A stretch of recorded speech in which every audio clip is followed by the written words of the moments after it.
کہ اپنی حاجت کا تصور کر کے 100 بار یہ پڑھ لیں اور پھر کمال دیکھیں کیا پڑھ لیں، یہ ڈسکس کرتے ہیں۔ اچھا، یہ عمل جو ہے نا صبح اور شام کرنے کا ہے، 100 بار صبح اور 100 بار شام، لیکن آپ نے اس کو شروع رات سے کرنا ہے، یعنی ایک شام سے رات کو آپ اس کو شروع کریں گے اور پھر صبح پھر اس طرح سے آپ چلتے رہیں گے 21 ڈیز۔ تو آپ نے کرنا کیا ہے، آپ نے عشاء کی نماز پڑھنے کے بعد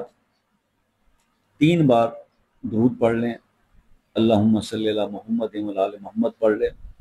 3 بار یا درود ابراہیمی پڑھ لیں۔ 3 بار درود پڑھنے کے بعد آپ نے 100 بار یہ الفاظ پڑھنے ہیں، یا لطیفو یا جامع یا بدیع العجائب،